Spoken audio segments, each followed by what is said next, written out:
Bars.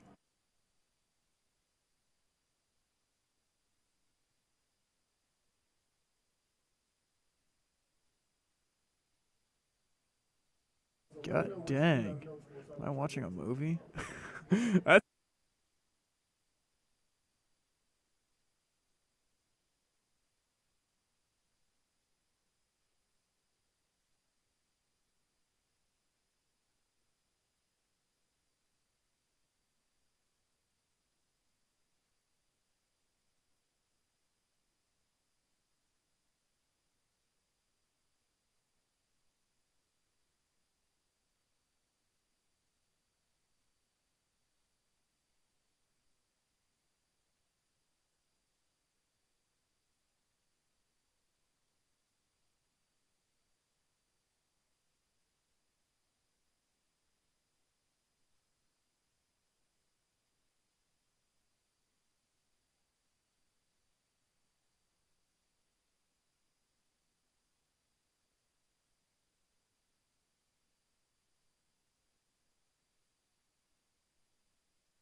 You are now listening to Wolf Sports Network, live from the University of West Georgia in Carrollton, now an Odyssey station.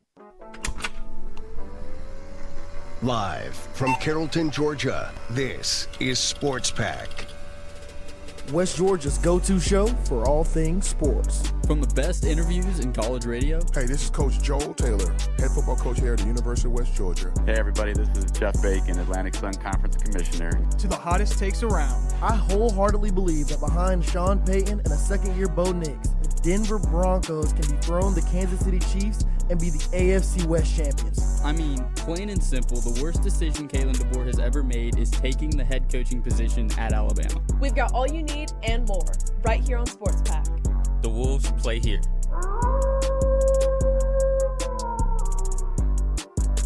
What is up, everybody, and welcome to another fantastic Monday edition of Sports Pack.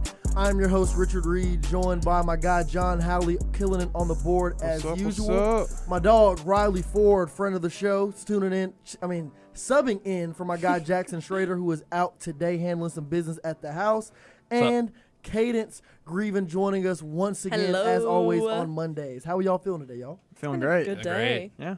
I've had a pretty good day as well. We got a jam-packed sports back after another fantastic college football Saturday, big day in the NFL, and also a lot of other big-time sports going on. MLB playoffs start tomorrow. The Ryder Cup just wrapped up yesterday as well. A lot of sports to get into, not enough time to do it. We're going to see what we can do in this hour that we've been so graciously gifted by God and the other creators of Wolf Sports Network. But before we get started, I just want to remind you all that every Wednesday is Fried Chicken Wednesday at West Commons. Faculty and staff can now get their own meal plans by visiting westga.edu/dinewest. And you can follow at UWG_Dine_West on Instagram for more special events and updates. Did you all know that college students who binge drink alcohol at least 3 times per week were roughly 6 times more likely to perform poorly on a test or project as a result of drinking?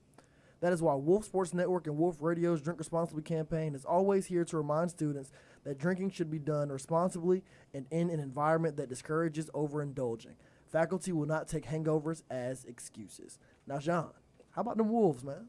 As Widener rolls to the right, he's got some time. Everybody's down at the end zone. He heaves it, and it is caught for a touchdown. We are one. Go Wolves. Man, as Coach Taylor has said in every single press conference he's done it since week 1. Mm-hmm. It's a great day to be a Wolf, man. Hey, man, Exactly. I agree. Our West Georgia Wolves football team is currently sitting at 5-0 after an impressive road win against the Southern Utah Thunderbirds. Now, if you don't know, Southern Utah is nowhere near Western Georgia. No. So our guys had to go on the flight, Really? went about 18 time zones away, and took on a very strong Southern Utah team. Their record may say one thing, but their offensive stats tell a completely different story. Man. Very strong and motivated team in the UAC conference, which is the conference that we play in. If you didn't know, now you know. And it was also their homecoming out there in Cedar City. So big-time game. Wolves jumped out to a 24-3 lead, ended up giving up 21 unanswered points until the last drive of the game where we marched down the field and kicked the game-winning field goal with 1 second left on the clock. John, I want to start with you. Yeah, man. How does this 5-0 start have you feeling about our West Georgia football team? I mean, it makes me feel great. I actually saw some very positive things here. I did have the game up on, looking down throughout the weekend while it was going on, and obviously run game was super strong. I mean, you had 207 all-purpose yards between Latrell, TJ, and Davin Widener. And also to note, Davin Widener, 14 for 26, 142, 1 touchdown. Looks like they let him to, open his arm back up, gaining that confidence. Maybe this is a good time to do it because, this weekend going Austin Peay, we know this is a solid team.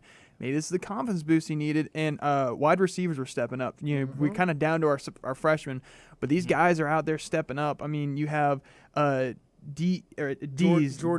Dees. Yeah, he's really stepping up here. I've heard it just as Dees, so I was just like, I could tell it wasn't going to work. That's why I jumped in. Man. I got you, John. Anyway, Jordan Dees really stepped up as a freshman here, if I'm correct, if he is the freshman. Yeah. But anyways, he's really stepping up. So obviously some really strong pieces going in because, like I said, Austin P, no easy task for us. Oh, yeah. This Austin P game is going to be a very tough game. We're currently sitting at the #1 team in the UAC, which stands sounds for beautiful. United Athletic Conference, because we're 2-0 in conference play. Now, like I said, we're 2-0. All the other teams in the conference have only played one conference game, but it doesn't take away from anything that we've done so far. It's been a great start to the season. I joked with Coach Taylor earlier today at his press conference that we've already doubled our UAC win total with these 2 wins. So this is a massive improvement, and the team is very excited to keep moving on. But like you said, John, we're going up against a very tough Austin P team that just had a very impressive conference win against the Utah Tech Trailblazers last week, where they beat them 42-10, if I'm correct. Yes. Wow. Big time Something win like for that. big time win for Austin P. This is also Austin P team that held the Georgia Bulldogs to just 28 points. I This saw that in team- person. This team is legit. Exactly. You saw it firsthand. So this Austin P team is legit, and they're going to come out here and try to shake things up as our West Georgia Wolves team continues to climb up the FCS ranks. Cadence, I want to get to you. What are some things we need to continue to see from this West Georgia football team to keep our success going? I think our biggest carrier this season has honestly been confidence. I feel like the guys, like, you can really tell as a whole, like, they're starting to, like, the things they've been working on and going through and, like, practicing and stuff are starting to work, and we're starting to see that in the games based on our win streak so far. I mean, 5-0 so far compared to last year is crazy. Oh, yeah. And I Massive think, stride. honestly, I think it's going to be a hard game against Austin P.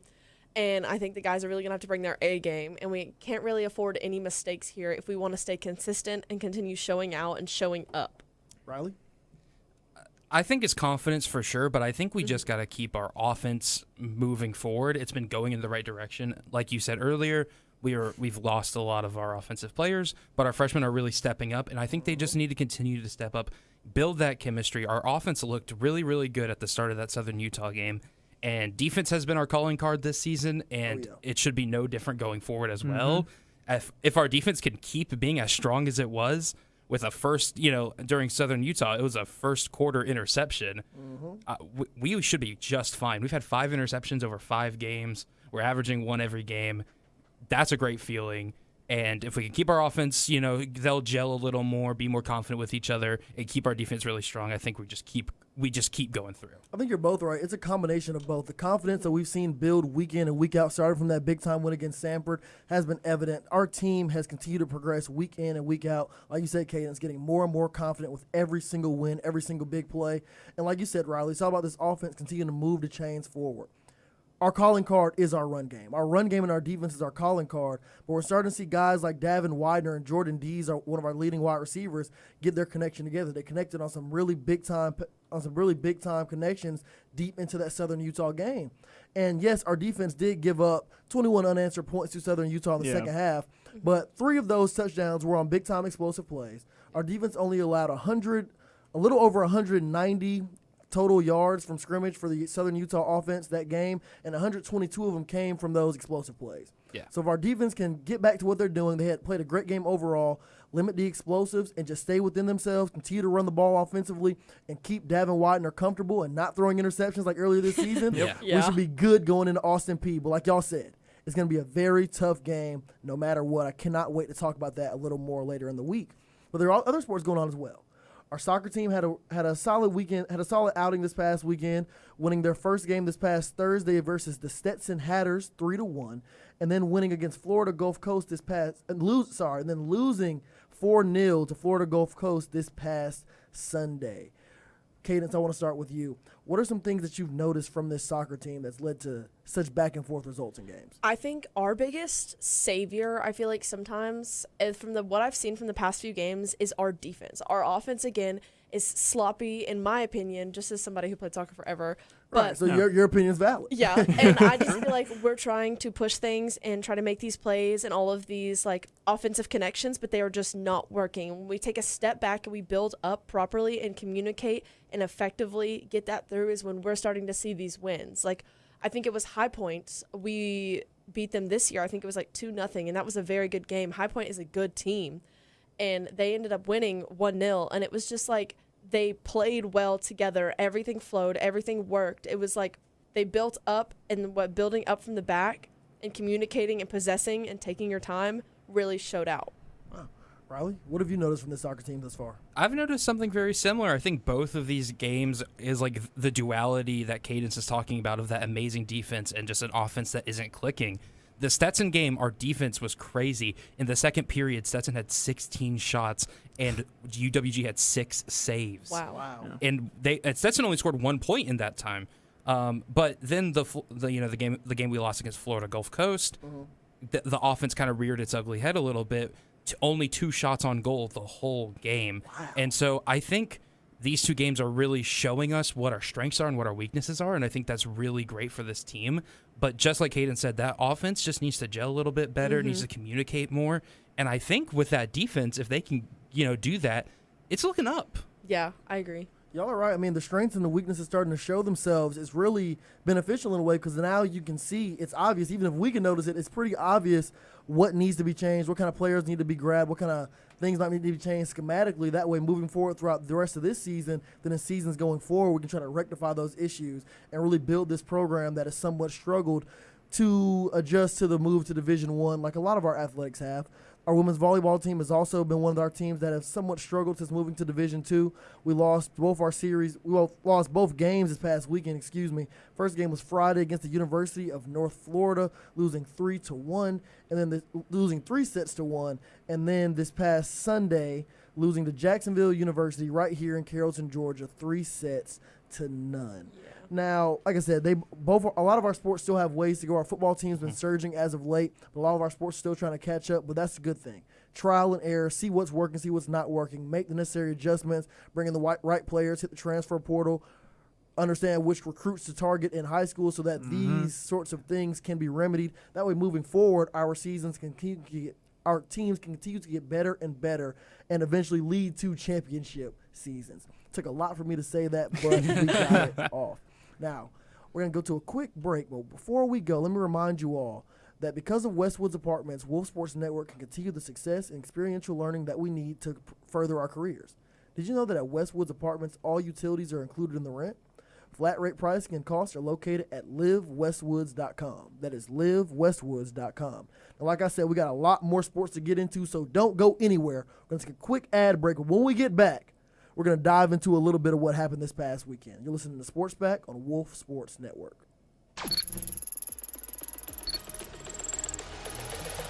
You are listening to Sports Pack, Mondays and Thursdays from 6 to 7. Sports Out of Pocket has a brand new showtime. Yeah.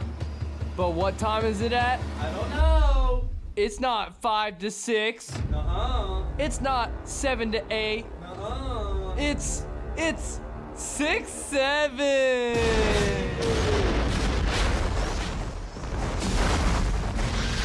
Wolf Sports Network.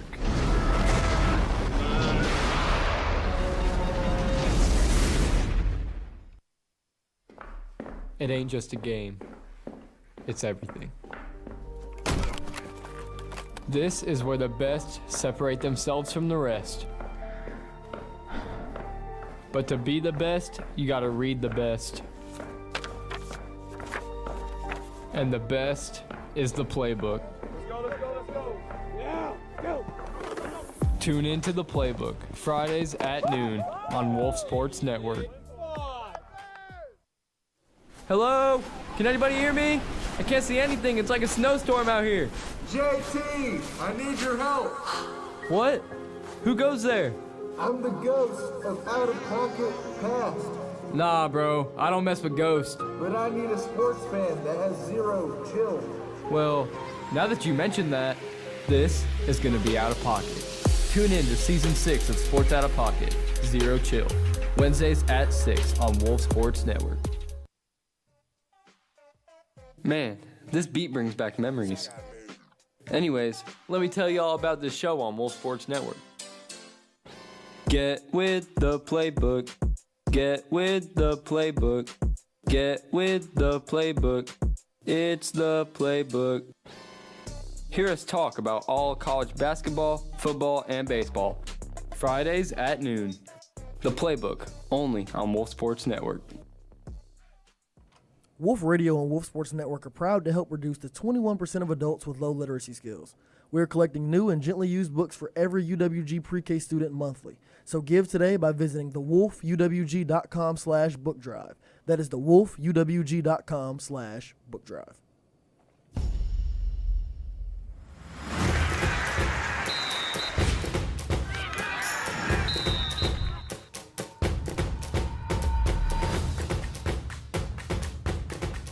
like I mentioned a little bit earlier in the show, it was a massive college football NFL weekend. But there were a lot more things going on as well, which is why viewership might have dipped a little bit. Something called the Riders Cup was going on in the golf world. A very big event. It actually caught me off guard. I'm not the biggest golf guy in the world. You know, I'm working on my swing a little bit. I'm trying to get there to where I'm in my 30s. I can compete with just about anybody. Go on Michael Jordan's golf course, take some money from him.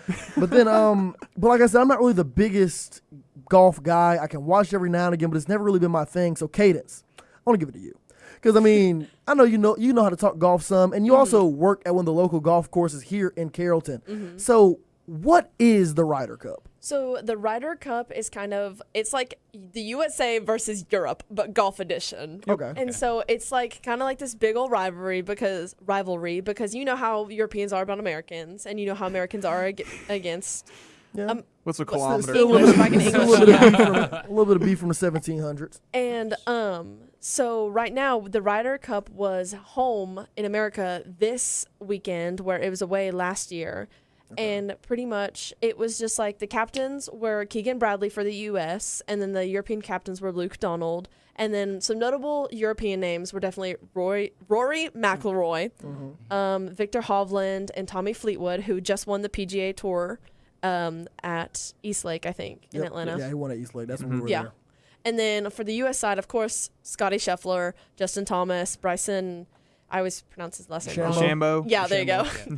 And so, like, it was supposed to be a pretty well matched up, but the thing is that we played. sold it. No, we played. Absolutely. I mean, Friday when it came into Friday, we got absolutely waxed. The only pair that was good enough was Patrick Cantlay and Xander Schauffele getting 2 up. But other than that, Rory McIlroy, Tommy Fleetwood, Ludwig Aberg, and then also John Rahm and all the other people waxed us on Friday. We made a late surge. I mean, we ended up being 15-13. We made a late surge. DeChambeau was kind of in the news with he was kind of getting a little chippy with some people. Yeah. Really showing the American pride there. But yeah, it's simple as we got waxed. Simple as that. And it was not a good showing. But hey, there's always next year. So how often is this event? It is yearly. Is it yearly or is it every? I think.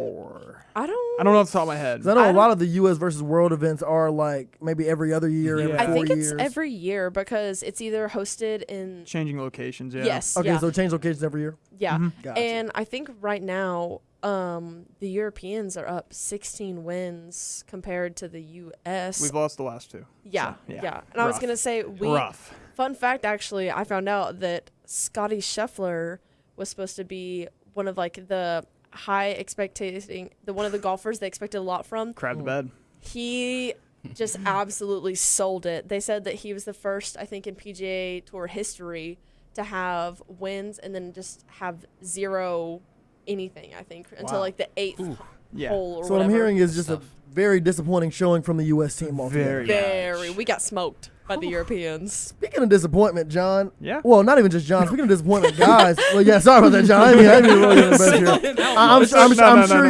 I'm sure your parents are very proud of you. Look, I'm proud of you, John. I'm proud of you. Thanks, man. If nobody else is proud of you, I'm proud of you. So speaking of disappointment, guys, I'm sitting here. The MLB playoffs start tomorrow.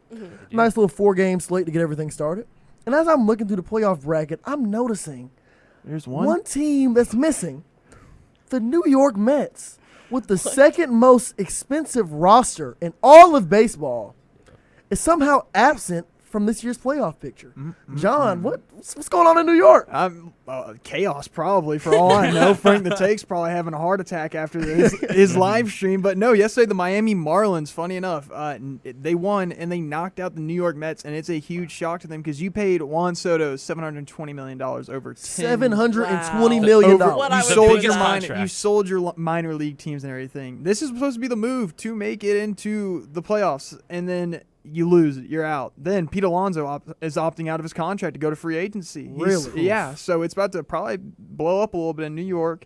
And, hey, maybe Yankees fans, they're just sitting there. They're laughing. They just got a big old grin on their face. And they're laughing over this. I mean, I'm laughing right now. I mean, because ain't much to smile about in the baseball areas when it comes to Atlanta baseball. Likes the Mets. But exactly like you said, John, nobody likes the Mets. So when I saw last night that the Marlins knocked them out of playoff contention, it brought a smile to my face, a smile that has not graced my Atlanta Braves fan face in a very long time. I'm very happy to see this. Yeah, I'm absolutely happy. What did you shoot that look? No, because you talk about the Braves. And I mean, that's what I'm saying. We've been upset for a long time. John just shot me the dirtiest look. I didn't know what you were going to say to me. But yeah, so Riley, like I said, the playoffs start tomorrow.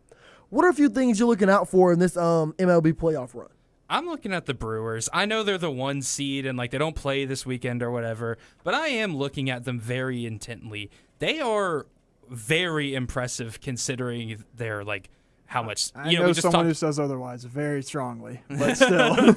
I mean, like they're the 1 seed. We got to give them credit for it, and they don't have a huge, expensive roster like the Mets, but they're third in runs, they're third in batting average. Pitching, they're in second in earned run average. Like this is a team that I'm very curious to see. Can they keep it going? It's kind of a vibes thing. I feel like the other thing I'm looking at specifically is like, did the Dodgers underperform? Like, is it weird to say that the 3 seed is kind of underperforming for them when like they have Ohtani, they have Freddie Freeman, like. Shouldn't they be the 1 seed? That was my biggest takeaway personally. Was just like I feel like the Mets should, or not Mets, sorry, The Dodgers should yeah. be a little better, and the Mets should be a little better. Let's be fair. But that was my biggest takeaway, and Dodgers should be very, very good. But I feel like a somewhat disappointing regular season, all things considered. I mean, yeah, the Dodgers are still in the race. Like, the one thing about it is they made it in. But like you're saying, when you have these super expensive rosters like the Dodgers do, like the Mets do, you expect to be not just in the field competing for it, but the lead dogs in it. Yeah. So it is a bit underwhelming, to say the least. Now, before we move on, I do want to make mention to the fact that tomorrow night is an elimination game between Asia Wilson and the Las Vegas Aces and Aaliyah Boston and the Indiana Fever. The series is tied up at 2. Winner takes all to move on to the WNBA Finals. Don't miss out. That game is going to be must-see TV tomorrow night at 9:30 p.m. One of the most awkward times for a basketball game ever. 9:30 p.m. Yeah. But I will be tuned. It's going to be a big-time game. It's going to be very, very entertaining. It's gonna be Now, John, how about that college football weekend this past weekend, man? Baby, it's college football time. Give me my theme music. Man.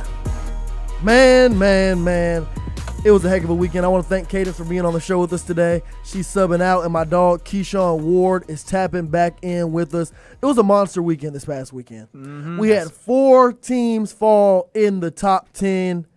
Florida State Seminoles, the Penn State Nittany Lions, the LSU Tigers, and the then 5th-ranked Georgia Bulldogs. And that's where I want to start, because we are in the great state of Georgia, the Peach State, and the Georgia Bulldogs have been, for lack of a better term, the alpha dog in the state of Georgia for the past few years. Kirby Smart winning 2 championships in a row a few years ago, and then just running college football in the state of Georgia for the past 5-10 years at this point.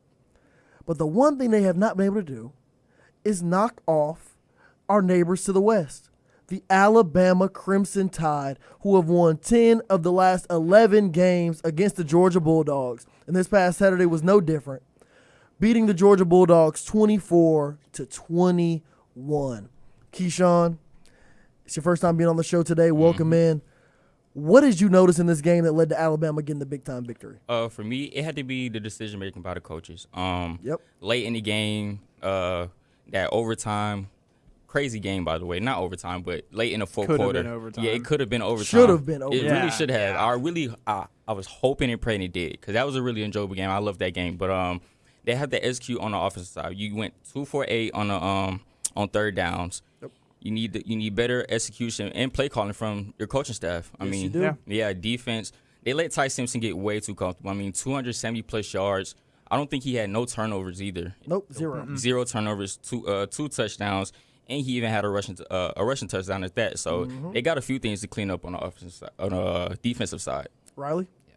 I'm very much agreeing with you there. Coaching has just been a weird thing for Georgia, especially against Alabama. I don't want to say like Alabama owns Kirby Smart or anything, but it definitely seems that way because Kirby Smart is a pretty good coach other than when they play Alabama. And I absolutely agree. I do want to give props to Alabama's defense. I do think their defense has like been progressively getting better throughout the season. Yep. And I think that really showed in this game. with a sack, 6 TFLs in the run game against Georgia, just huge, some pass breakups. But yeah, I do think overall it's about Georgia's coaching more than anything. Yeah, I mean it was a rough game. I mean there's points where you kind of look at it and you're like, we should have won this game. And I know you guys already talking about the coaching, but then also at the same time, we're not using our weapons to our advantage. I feel like the run game was solid this weekend. We saw prime 227 rushing yards. We saw prime like Georgia football where you're running down your throat. Like we absolutely opened the floodgates on running, and I was happy about that. We were talking about it earlier. We were like, we're not going to focus on the run game, but I feel like in the pass game, like there's just. We brought in all these transfers. You bring in a guy from Texas A&M. The 5-star freshman unfortunately dropped that pass that was just wide open to him, and it happens. Yeah, thank you. And even Ryan Williams dropped a wide open pass for a wide open coverage play that we had busted on the defense. And I really there's a lot of things to fix there, and I think as well my main key as well is defense. We can't create pressure right now. I don't know what it's going to take to get someone to create pressure. Elijah Griffin, he's a stud, and he's trying to get back there, but they're double teaming him, and then you bring in the veterans, they're doing nothing. I think it gets to a point where, especially with a pass rushing unit, where you just know you do not have it. And the Georgia Bulldogs, a team that has hung their hat on defense year in and year out, disrupting opposing offenses with their dynamic pass rush, does not have a single sack on the season, John. No. In the season where, you've played against Alabama and Tennessee, but you've also played against Marshall and Austin Peay. Yep. How are you not able to get pressure against Marshall and Austin Peay? You're the Georgia Bulldogs. That's a really big question, because then you kind of go look at, like, what are you calling on defense? We had a lot of defensive troubles. We're switching out of man, we're going to zone. And when we'd be in man, they'd get a big chunk play to go to zone, then they'd just pick it up right on us, and then they'd confuse our defense. And then next thing you know, we're making stupid decisions and we're not making the right coverages, and that's just leading them to drive downfield. They made their good necessary adjustments coming second half, but this always happens. I mean, it is the weirdest thing, and it is hard. It's just hard to talk about this, man. It hurts. And it's funny because we've all just said negative after negative after negative, and even with all these negatives, Georgia shut Alabama out in the second half. Yep. And had chance after chance after chance to win this game. Big time drop from Taylor that would have been a walk-in touchdown. Bad coaching decisions by Mike Bobo and Kirby Smart throughout the season. Yeah. I mean, throughout the game. The defense, despite not being able to generate a consistent pass rush, was able to lock down Alabama in the second half. But bad decisions and missed opportunities really cost the Georgia Bulldogs. Yep. So now you look at the coaching staff and you're like, look, this loss is on you. The general consensus can agree that this loss is on the Georgia Bulldogs coaching staff. Decisions to not kick the field goal, going for it on fourth down, play calling decisions, throwing screen passes to your running back on 3rd down and 9. I mean, these are things that need to be changed. And then when you have guys like Colby Young, who had a 39-yard touchdown to start off the scoring for the Georgia Bulldogs in the first quarter. Why aren't you using in the them? first half? He only had 4 touches on the game, 4 catches for 59 yards, 39 of them coming from that 1 touchdown reception. Zachariah Branch only touched the ball 3 times this game, only had 3 receptions for 35 yards. Chauncey Bowens was dominant on the ground, ran the ball for over 119 yards, contributed to that 227 rushing yards as a team. But this Georgia Bulldogs team needs to take a step back, look at what happened this game, understand that Ty Simpson played out of his mind, and Georgia still had chance after chance after chance to win this game. So it's clear this is a very talented Georgia Bulldogs team. Even with Alabama playing their A game, Georgia had plenty chances to win this game. Oh, yeah. So now you must make the necessary adjustments that we know Kirby Smart can make and push forward, because it's a long way to go in this schedule. Yeah. So got Kentucky next week for Georgia's homecoming. Got Ole Miss coming up. Got Texas coming to town at some point. It's a lot of season left to go. And despite this rough loss to Alabama, the SEC is still wide open. And one team that reminded us of that this past weekend were the Ole Miss Rebels, who took down the then 4th-ranked LSU Tigers 24-19 in a very exciting game in Oxford, behind 314 passing yards from Trinidad Chambliss, who at this point is a friend of the show. Yeah. We've talked about him just about every week in sports. He's legit. He took the overall right now. Dude, I'll let whichever one of y'all wants to start, I'm going to let you have at it. What set Ole Miss apart in this game? For me, it had to be, like you said, Chambliss. He really showed up, dominated. He's really making a strong case for himself. As far as LSU, Listen, I've been high for LSU for some time now, especially Garrett Nussmeier. He's shown me why I shouldn't have been. Their offense has been struggling all season. They really have. Y'all been trying to tell me I kept giving them faith, but I lost it at this point. Keep missing key throws, even though it wasn't a bad game. The passes that he didn't connect on, really needed them. Really needed those passes. Trinidad James looked legit on the ground. Trinidad James. You calling Trinidad LeBron James? I knew somebody was going to do it at some point this year. Trinidad James. Trinidad Chambliss, my God. Trinidad Chambliss, not James. Oh, Lord. Trinidad Chambliss looked good through the air and on the ground. They're now ranked top 4 now. They literally flopped. Yeah, they're flopped. They went from like 13 to 4, so that's a huge jump. So they really got to keep that on pace throughout the rest of the schedule, because in the SEC, you never know. Every team's ranked in the SEC. So 1 minute they could be 4, next week they back to 13. So hopefully they could keep this momentum starting for the rest of the season. And because of how wishy-washy the SEC is, Keyshawn, that's why I don't really want to jump to big-time conclusions with this Ole Miss team. But last year, I was really high on their squad. Jackson Dart, Trey Harris, the guys, they had an elite team last year. And I was screaming, if they make the playoff, they're going to go all the way. Well, they didn't make the playoff. But maybe, just maybe, people like myself were a year early on Ole Miss, John.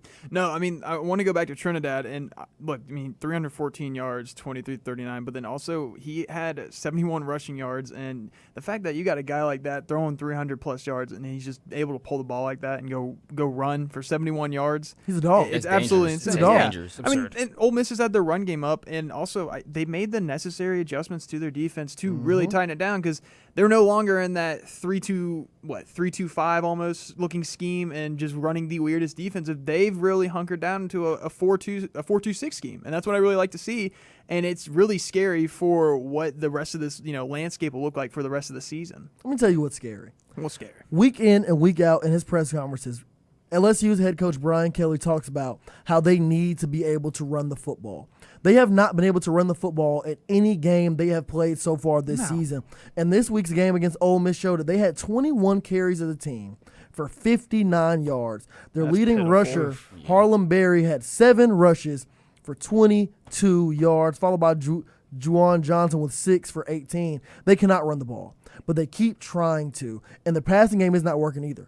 For the first time in like 40-something years, LSU does not have a receiver that you can just throw the ball up in his area and know he's going to make a play. Last year they had Kyron Lacey. The year before, Malik Neighbors, Brian Thomas, the list goes on. This year they do not just have a guy they can point to and know he's going to make a big-time play for them. As an LSU fan, I'd be terrified, because that defense was behind Whit Weeks and Harold Perkins. They're legit.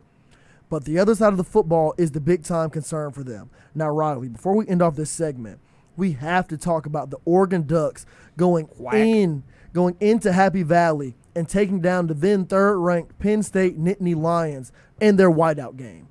Walk us through what set Oregon apart in that game. Oregon is just a balanced team. I don't think there's anything you can point to Oregon as like an insane strength or an insane weakness. They're just good at everything. Yeah.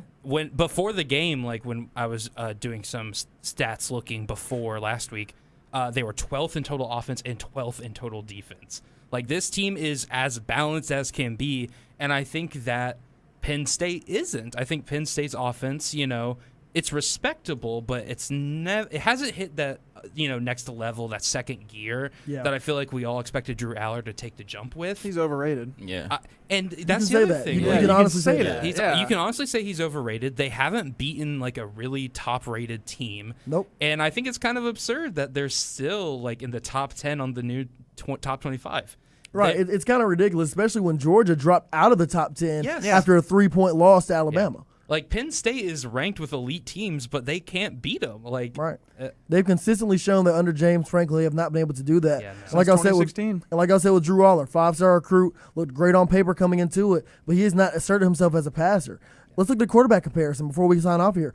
Dante Moore, 29 for 39, 248 yards, 3 passing touchdowns. Drew Aller, 14 for 25, 137 passing yards, 2 touchdowns, and the game-losing interception. And like you said, with Oregon, Riley, 248 passing yards from Dante Moore, but then 176 yards on the ground as well. Very balanced team. Dan Lanning defense, we miss you at UGA. Balling out as well, getting big-time stops when they need to against Penn State. This is a very impressive win for Oregon. And looking forward to the rest of their schedule. They have a very favorable slate on their way to potentially another 12-team college football playoff berth. Now, we're going to take a quick ad break, but when we get back, we're diving into this NFL season and making our Monday night football picks. Stay tuned. This is Sports Back on Wolf Sports Network. Hey y'all, it's Schrader. Now don't go anywhere because you're listening to Sports Pack here on Wolf Sports Network. The Wolves play here. Ladies and gentlemen, we are live at Playbook Training Camp. Now we throw it down to Joey, who's interviewing head coach Brandon Dyer. Thanks, JT. I'm here with head coach Brandon Dyer. And Brandon, there have been many reports about starting punter Jackson Voss saying that he peaked in high school. Now, what are your thoughts on how he will perform this semester with the playbook? Well, Joey, I have full confidence that Jackson Voss will be a breakout star for the playbook this season. And you'll find out Fridays at noon only on Wolf Sports Network. Step right up, folks. It's season 2 of the playbook, where we're talking everything college basketball and baseball and... Wait, Jackson. Dude, it's fall. And just like a playbook, I think we need to call an audible. Ready. Omaha, hot. We are talking strictly college football all semester on season 2 of the playbook, Fridays at noon, only on Wolf Sports Network. It's time for season 2 of the playbook, and we're talking all things college football, putting together a better sophomore season than Tim Tebow in 2007. To the listeners and everybody at Wolf Nation, I promise you one thing. You will never see an on-air personality work as hard as I will for season 2 of the playbook, and we will make this show better than any college football radio show will ever be for season 2 of the playbook. Listen as we fulfill this promise, live, every Friday at noon. This season, everything changes. I'm the only one who came back, and honestly, I might regret it. Josh Allen might just be the best athlete the NFL has ever seen. Spencer Strider is an elite closer posing as an ace. D Rose is the most overrated player of all time. One vet, all new voices, hot takes, wild debates, and zero chill. Season 6 of Sports Out of Pocket debuts this fall, only on Wolf Sports Network. Binge drinking is consuming 5 or more drinks on one occasion for males and 4 or more drinks for females. However, some college students drink at least twice that amount. That is why Wolf Sports Network and Wolf Radio's Drink Responsibly campaign reminds all of our Wolves to stay safe when drinking, to never drink under the age of 21, and to always have a designated driver. And you know, it also wouldn't hurt to throw in some food while you're at it. So go ahead and before you start drinking, swing by Fried Chicken Wednesday every Wednesday at West Commons Dining Hall. Faculty and staff can now get their own meal plans by visiting westga.edu/dinewest. That is westga.edu/dinewest. And follow at UWGDine_West on Instagram for other special events and updates. In the NFL, only one thing matters: chasing a dynasty. Listen, man, last week on Sports Back was somewhat somber from my side. I was very low on the Atlanta Falcons, and crashing out. I mean, it was hard not to be in my fields though after losing 30-0 against the Carolina Panthers. And I honestly did not know what to expect going into this weekend's game against the Washington Commanders. I know Terry McLaurin didn't play. I know Marcus Mariota didn't play. Jaden Daniels didn't play. Wait, who did I say? Marcus Mariota. Oh, yeah, Jaden Daniels did not play. Marcus Mariota did play. Yeah. Terry McLaurin did not play either. But this was still a great get-back spot for the Atlanta Falcons. After a very impressive performance from quarterback Michael Penix, 20 for 26, 313 yards, 2 touchdowns, not so great interception, but a very efficient game nonetheless. 17 carries for 75 yards from Bijan Robinson, 16 carries for 51 yards and a touchdown from Tyler Algier, and a 34-27 win against the Washington Commanders at home in the Benz. This is just what the doctor ordered for Falcons fans to feel a little bit better about what has been a rough start to a season, y'all.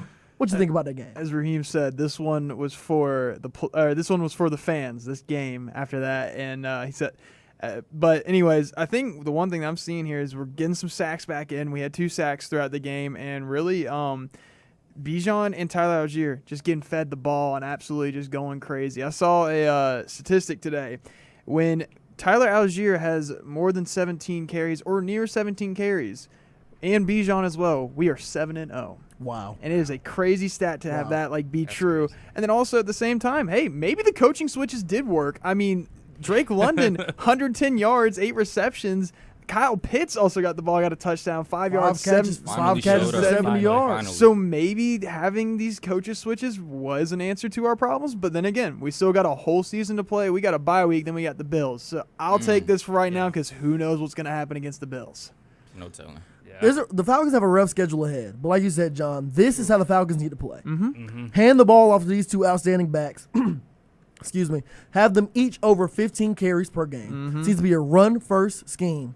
And then keep Michael Penix between 25 and 28 pass attempts. He was very efficient. 20 for 26, 313 yards. Couple touchdowns. Drake London looked great as well. Bijan Robinson had 4 catches for 106. Kyle Pitts had 5 catches for 70. Darnell Mooney went down. This is a well-timed bye week for him, helping get that hamstring right because we're going to need all hands on deck through this next stretch of this season. Because after this bye week, got the Buffalo Bills. Primetime game, 7:15 on Monday Night Football. Part of another one of those doubleheaders like we have tonight. Then we go on the road to San Fran to take on the 49ers in what's going to be a Sunday night NBC game as well. That's another big-time game. The 49ers have been a little wishy-washy. They're kind of crippling themselves right now. Right. They had a tough loss this past weekend to the Jacksonville Jaguars, but still got to go on the road to take them on as well. Those would be a great 2 games, especially that game against Buffalo. It's really going to show what this Atlanta Falcons team can do if we get our act together and play the way we played against the Washington Commanders. It's another big-time game in the NFC South as well, though. The Philadelphia Eagles went on the road and took down the Tampa Bay Buccaneers 31-25. John, I want to get your quick reaction to that because the Buccaneers are in the NFC South. The Falcons are the only team to win a game in the NFC South this past weekend. That feels good. What do you expect? What do you expect from this conference going forward? I think it's going to be a 2-way race between the Bucs and the Falcons. Simple as that. I think that's the easiest thing you can say out of it. But you got to really see how this wide receiver core reopens for Tampa Bay here because Chris Godwin was back and also Bucky Irving back there in the backfield. Dual threat back, very, very threatening. Emeka Egbuka, simple as that, as I talked about last week. So you're going to see a two-head race, and I'm a little surprised that Tampa Bay lost, but at the same time, Philadelphia, it's a tough team. So you just mentioned a reeling receiver core. And the Kansas City Chiefs receiving core has been reeling for the past couple weeks. No Rashee Rice until week 7, and Xavier Worthy went down with a concussion in week 1. But this past weekend, they got right. Xavier Worthy was back, had 5 catches for 83 yards. Travis Kelce, 5 for 48. It was just a collective effort behind Patrick Mahomes going for 25-37 passing, 270 passing yards, and 4 count them, 4 touchdowns against what we have known is a pretty dominant Baltimore Ravens defense, but they've been reeling so far this season, losing to the Kansas City Chiefs in Arrowhead 37-20. Riley, what went wrong in Baltimore? They lost Mike McDonald. That's what went wrong. This man stands on Mike McDonald right I here. stand on Mike McDonald 10 days out of 10 days, okay? This man, he was so important to the Ravens as the defensive coordinator. We knew he was, but it's been this is year 2 without him, and it's worse than we could have thought, in my opinion. The defense is so talented. We know how good the players are. We know Kyle Hamilton. We know Marlon Humphrey. Pretty much every name on this defense is a household name. Yes. Really, honestly. Just about every single one. And they never play like it. They never bring it together.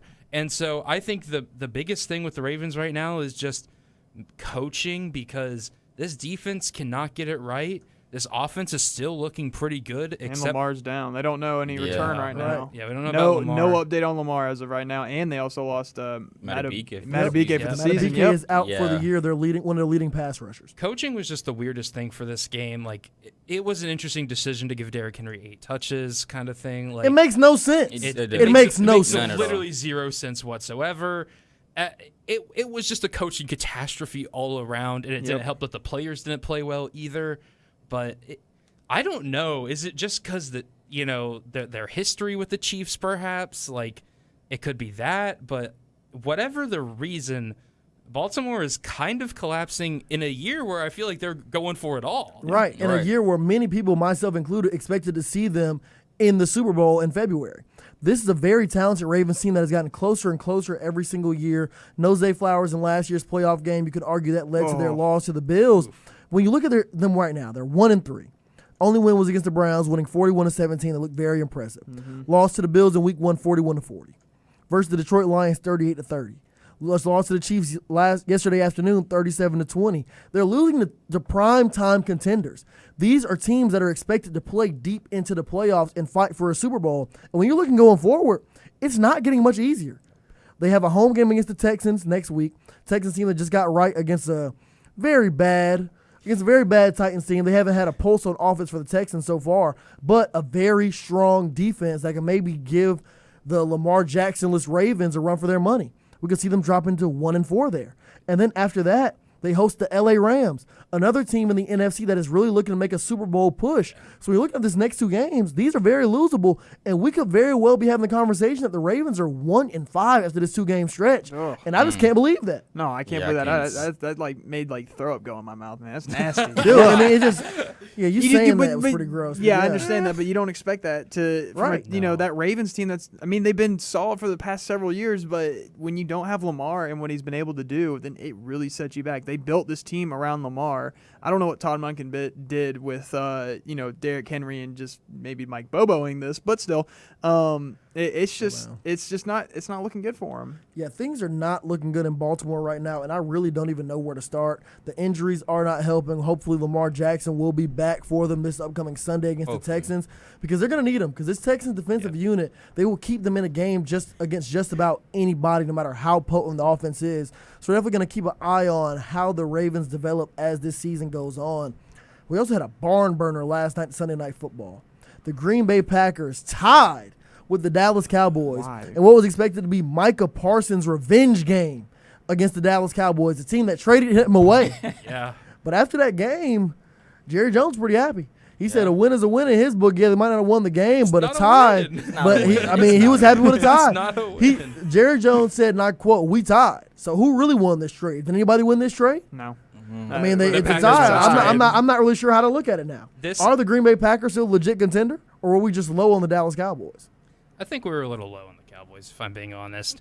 I think the trade is still boneheaded, because at the end of the day, trading Mike away is born out of overpaying Dak Prescott, in my opinion. I think the trade was boneheaded. However, I think we did forget that even though Dak, in my opinion, is being overpaid, he's still a very good quarterback. His numbers were identical with Jordan Love. Jordan Love was 31 for 43, 337 passing yards, 3 touchdowns. Dak Prescott, 31 for 40, 319 and 3 touchdowns. They're right there on the same level this past game. And this, again, I think we were low on Dallas. I think we forget how good they are, especially on offense. The defense has shown to be better than I expected, honestly. And their coaching is stable, I would say. Brian Schottenheimer hasn't really proved anything to me. He's finding his groove as a head coach. He's finding his groove, and it's been pretty good so far. With the Packers, I think they are still quite good. I just think it needs some time. The Micah trade was very close to the start of the season. That defense is still trying to gel, figure out what they're doing with him. And I think once they really get into the groove of things, I think that will help. Jordan Love is kind of a volatile quarterback. We knew that. That was shown last year and the year before. So I think Green Bay is a we'll see kind of thing, but I don't see them as being out of contention because of this. Now, I do want to pose a question here. Yeah. How do you fix this overtime metric in the NFL? Because I don't think a game like this, a potential game of the year candidate, this game was incredible from the start of the first quarter. I don't believe these games should end in ties. I don't think it should never be ties. I don't think it's right. I was mad. It shouldn't have ended in a tie at all whatsoever. So do any of you all have an idea of how to fix it? Do you go with one of the college metrics where we end up seeing these long, sprawling overtime games, but at least we get a conclusion to them? Or is this the best way to stick with it moving forward in the NFL? I'd say just get at least a second overtime. Yes. At least I'd say give it at least a second overtime. Or if you don't want to do that, give the primetime games like a Monday night or Thursday night or even a Sunday night game.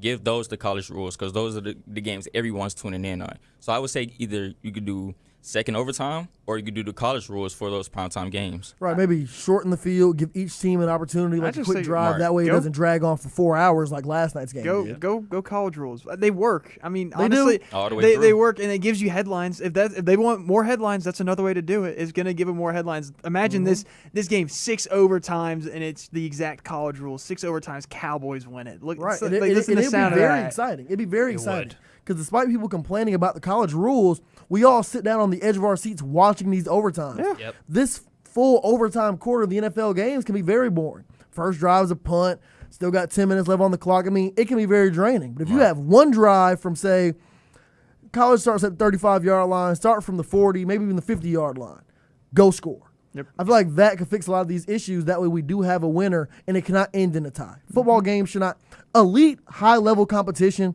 should not end in a tie. Right. We need a winner. We need a winner. So I feel like maybe that'll help. Start from the 50-yard line. You get a drive. The other team gets a drive. Go from there. See what happens. Go from We there. can perfect this over a month, Richard. Yeah, I don't know. I'll schedule a meeting. We're going to refine this, submit it Yeah. to the council. We'll be at the Yeah. next leadership meeting. Right, I'll schedule a meeting with my guy Roger. Y'all know him as Yeah. Roger Goodell, Yeah, of Commissioner course. Goodell. I know him as Roger. I'll call him up, call the owner, see if we can work this out in our annual retreat over some strawberry margaritas come March. But Responsibly. we also have a Monday Night Football doubleheader coming up. The Jets and the Dolphins kicking off at 7:15 p.m. a few minutes after we wrap up Sports Pack. And then the Bengals going on the road to Mile High Stadium to take on the Denver Broncos. John, before we make our picks, I want you to remind the people of our policy.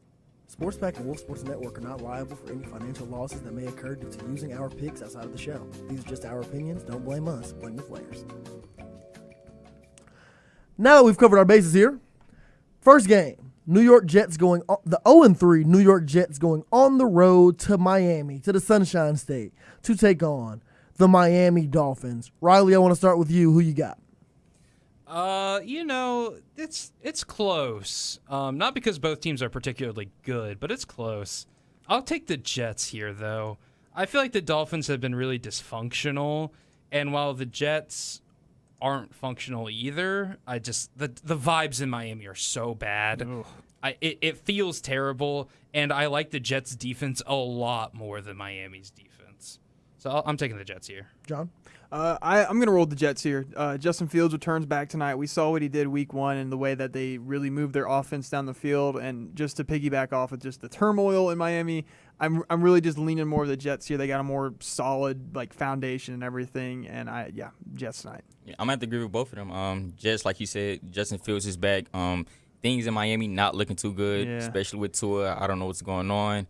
Hopefully he can find it somewhere in his mind, if he still has one, to try to get That's Tyreek wild. Hill and Jalen Waddle the ball. If they want to win, that's how they're going to do it. I haven't heard nothing from Jalen Waddle since his rookie season. So That's what it's been a snooze fest for him. So I'm at the leaning towards the Jets with this one. I think soon he's going to be a prime candidate for trades because I think very, very soon, especially after NFL? this Hey, man, season. Falcons could use him. Yeah, we've we talked could about this. definitely use We've him. talked about this. I feel like after tonight's loss to the New York Jets, the Trade Miami away. Dolphins are going to be looking to blow things up. They're going to be looking to move away from Mike McDaniel and really just start from scratch. And that starts with selling off some assets, trading a Tyreek Hill, trading a Jalen Waddle to accumulate draft picks so they can rebuild this franchise. I'm going with the New York Jets here. I love their energy. Head coach has been going crazy. He had a great game last weekend. Like you said, Justin Fields is back, brings dynamic aspect with his legs. I still believe in him what he can do with his arm. Brees Hall, Garrett Wilson. It's going to be a very entertaining game because I know Mike McDaniels is coaching for his job right now, but I think the New York Jets find a way to get it done. It was going to be a very unexpectedly exciting primetime Monday Night Football game. Then the late game, 8:15, so it was not super, super late. The Cincinnati Bengals going on the road to Denver to take on Bo Nix and the Broncos. Still without Joe Burrow, who will miss majority of the season. He's out for 3 to 4 months with a turf toe injury. He underwent surgery a few days ago. John, do the Bengals get right under Jake Browning, or do Bo Nix and the Denver Broncos get their second win of the season tonight? I think as of right now, the Bengals do not get right. It's a little tough over there. I mean, we know Jake Browning is a solid backup, but he's a backup. He's not going to be a Joe Burrow. I mean, we saw. I don't know what he did last season to really make it to that 9-8 standpoint, but at the same time, I feel like this might be the game for the Broncos to get right and absolutely just let the ball fly because they've had some tough games and their defense is really solid. But especially in fantasy, I made sure I saw that Troy Franklin was going up against Cincinnati's defense. I instantly started Troy Franklin. As simple as that. Troy Franklin's trying to make a name for himself. I was about to say. So I'm going with Denver tonight. Simple as that. Riley? I'm also going with Denver here.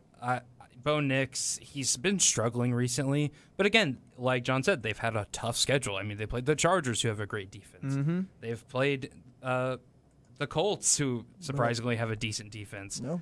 And this is our Colts. This is our team. We bleed blue, baby. We bleed blue. And Cincinnati does not have a good defense. And furthermore, they don't have their incredible quarterback. And, they still have great offensive playmakers. Yes. Jamar Chase, T. Higgins. But part of what makes the Bengals offense work so well is the connection that Joe Burrow has with Jamar Chase from college. Mm-hmm. And Jake Browning, he doesn't have that. And again, he's a good backup, but still a backup at the end of the day. I agree with John fully. This is a game for the Broncos to get right and for the Bengals to lose. Yeah, I'm going to have to agree. I'm going to have to go with the Denver Broncos right here tonight. Part because I have Bo Nix in my fantasy, so there's some fantasy bias for us on this table right now. I would need him to show up tonight, but like y'all said, no Burrow tonight. Jake Browning going to Denver, that's a real hostile, cold environment to play. Yeah, that's a tough environment to play in. So maybe if he could try to get T. Higgins and Jamar Chase on some quick routes to get them more in field with the game and try to progress from there. Other than that, I don't really see it happening. Yeah. Not with Browning, no. I hate that we're doing this because this is going to be the second game tonight where we all pick the exact same team. I didn't want to do it. I didn't want to do it. Yeah, we all picked the Jets. I didn't want to foolish if Bengals and Dolphins. Right. We will end up on the Bengals Instagram somehow. Like we said in the disclaimer, don't blame us. Don't blame us. Blame the players because from our perspective, these picks make sense. Yeah. That's why I'm rolling with the Broncos. I think Jake Browning's going to air it out. He's going up against one of the better defenses in the NFL, looking to get back to where they were last season. They started off a little shaky so far. Really susceptible to the Indianapolis Colts attack and a few other teams that they faced, the LA Chargers as well. Played a very tough game against them. But this defense is looking to prove a point. Pat Surtain is going to be shadowing Jamar Chase around the field. That's going to be an outstanding. That's going to be an outstanding matchup between two of the best in the game. But Jake Browning is the thing here. I think Jake Browning throws a few costly interceptions that leads to the Denver Broncos pulling away in the second half and winning this football game. I think Bo Nix and the Broncos get to 2-2 on the season. But we're almost out of time here. But before we go, something else that happened this Sunday has kind of shown me that things might not be over for the Cincinnati Bengals. They put a lot of money into this roster. The defense is still a little bit shaky, still very shaky, but surprisingly better than they were last season. But this offense has so many pieces. Chase Brown, T. Higgins, Trey Hendrickson, Jamar Chase. There are so many weapons. They cannot punt on this season just because Joe Burrow is out. Mm-hmm. And I think the answer is in New York City. I think the Cincinnati Bengals need to go out and trade for Russell Wilson. We know Russ can still do it. He aired it out against the Dallas Cowboys a few weeks ago, looked great with Malik Neighbors. You're going out and giving him a great receiving core. Just let him throw the ball up to Jamar Chase and T. Higgins. I'm not saying he's going to be anywhere near as great as Joe Burrow, but I still believe in Russell Wilson, and it's obvious it is Jackson Dart's job in New York. I think he could help salvage the Cincinnati Bengals season and get them to 9-10 wins in position to maybe make a playoff push for when Joe Burrow is eventually able to return later on this season. Riley, I see you just did a facepalm when I said that. You're not feeling this? I don't know, man. Brian Dable benched Russ after 3 games, and he doesn't have the best instincts when it comes to quarterbacks, as we've learned from Daniel Jones. Right. The such. I think if you're the Bengals, and also Russ's, the Bengals are a notoriously frugal team, and Russ's contract is relatively expensive. Yeah, $10.5. Yeah, $10.5 million. Yeah, Bengals can afford it. Honestly, though, they can, but they have no cap room left. If I'm the Bengals, maybe I look elsewhere, find some other QB options. Maybe a QB with upside. like Anthony Richardson. Anthony Richardson will not, He's ready to but ship him but, off. But I will say this, because we're running out of time here. The only reason I'm against him going after Anthony Richardson is because Joe Burrow is coming back. That's true. After that, it's like, okay, what do we do with AR? Yeah, you ship him off, You let but it's him kind of a learn. will they, won't they with AR-15. It's Yeah. like, what will he be able to do? But with Russell Wilson, you know what you're going to get. He's going to push the ball downfield. He's a savvy veteran. He's going to make the right decisions. Might throw a few interceptions every now and again, but I think he's a better option than Jake Browning. But we'll get into more of that tomorrow because, yes, we will not be live this Thursday. We're on fall break, but we will be live at 9 p.m. right here on Wolf Sports Network as a part of our 24-hour Wolf Radio and Wolf Sports Network broadcast celebrating College Radio Day. So find us right here at 9 p.m. You can also find us on our social media at Wolf Sports Network, where we will lay out the entire 24 hours for you. So don't miss out. Follow us on Instagram at Wolf Sports Network. I'm Richard Reed signing off for everybody on the show. See you tomorrow night. This is Sports Pack on Wolf Sports Network.